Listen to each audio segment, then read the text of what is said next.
Baik, kembali lagi bersama saya Muhammad Kipauji. Di sini saya akan menjelaskan soal-soal tentang perlakuan panas. Jadi di sini ada baja IC 4340 berikut spesifikasinya. Nah, jika kita lihat ini baja ini merupakan baja tanpa paduan. Nah, apa baja tanpa paduan itu? Baja tanpa paduan itu jika dijumlahkan komposisi dari eh, penambahnya seperti mangan, fosfor dan lain-lain itu tidak lebih dari 7%. Nah, lalu memiliki tebal rata-rata 50 mm akan diberikan proses perlakuan panas normalizing, kemudian dilanjutkan dengan hardening serta tempering. Target kekerasan akhir adalah 45 HRC. Yang perlu diingat adalah kita akan melakukan proses perlakuan panas mulai dari normalizing hingga ke tempering dengan target kekerasan harus 45 HRC. Nah, soal nomor A, gambarkan diagram perlakuan panas normalizing, tentukan temperatur austenisasi, tentukan waktu penahanan, tentukan media pendinginan, lalu yang kedua ada diagram perlakuan panas hardening, lalu yang ketiga ada tempering, lalu yang keempat ada yang D itu adalah perkiraan kuat tarik dan yield. Nah, ini ada beberapa grafik penunjang untuk nanti di soal. Nah, untuk menjawab soal-soal di atas. Nah, oke, langsung saja yang pertama. Jadi udah diketahui tadi kandungannya dari baja IC 4340 ini sebagai berikut. Nah, ini merupakan unsur-unsur yang sangat penting. Soalnya nanti kita akan menghitung proses suhu austenisasi. Nah, dengan tebal rata-rata 50 mm. Yang pertama kita gambarkan dulu skema atau grafik dari diagram pasak, bukan diagram pasak, grafik dari perlakuan panas dari normalizing sendiri. Di sebelah kiri ada temperatur, di sebelah kanan ada waktu. Kita lihat, yang pertama kita harus mengetahui dulu temperatur austenisasinya.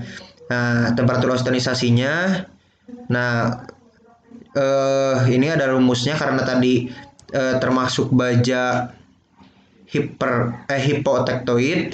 Nah, maka jika dilihat ini temperatur austenisasinya, kita menggunakan AC3.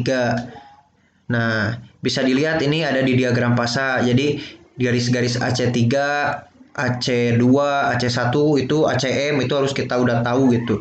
Nah, dengan rumus seperti berikut. Ini kandungan karbonnya 0,41% ya. Ini termasuk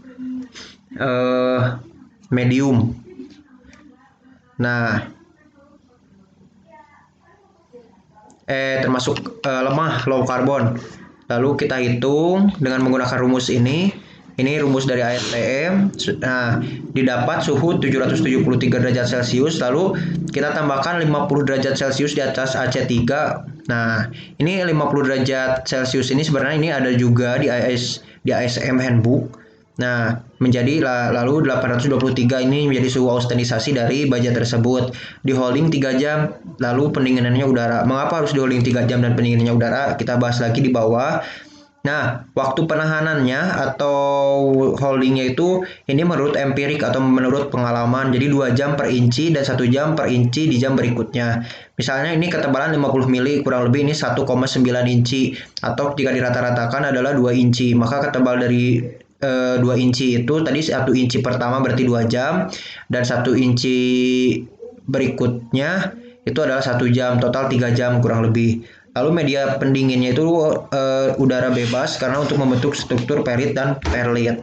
Lalu yang kedua ada proses hardening. Nah, proses hardening ini kita lihat di sini sama, kita harus tahu dulu proses suhu austenisasinya. Nah, suhu austenisasinya sudah dihitung tadi sama. Nah, itu 823, lalu di holding juga sama 3 jam, terus empirik, lalu pendinginnya air atau oli. Jadi air atau oli itu biar cepat gitu, pendinginannya quenchingnya biar cepat sehingga nanti akan membentuk struktur martensit. Nah, sudah kan? Lalu yang ketiga adalah proses tempering. Jadi kalau tempering ini sudah quenching karena terlalu rapuh, maka di proses tempering ini memperbaiki struktur dari martensitnya atau kegetasannya, jadi tidak getas gitu, tidak terlalu getas karena ada proses tempering ini. Bagaimana cara menentukan proses tempering ini?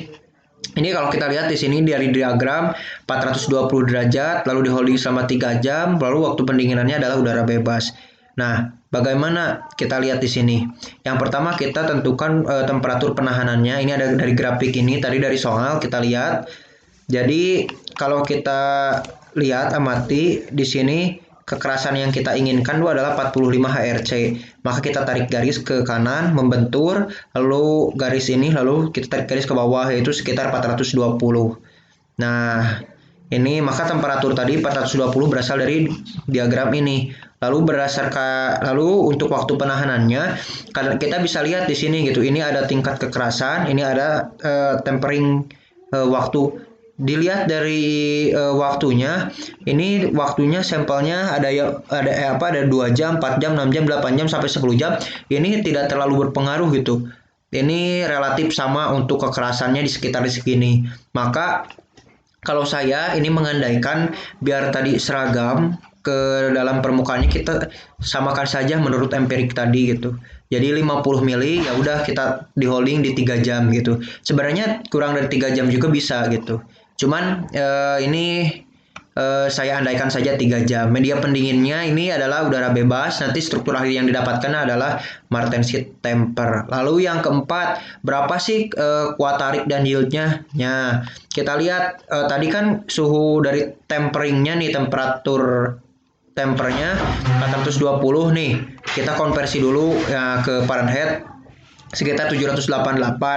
Nah, dari sini kita tarik ke kiri, maka ini ada tensile strength itu sebesar kita tarik ke kiri itu 1500 MPa atau 220 KSI.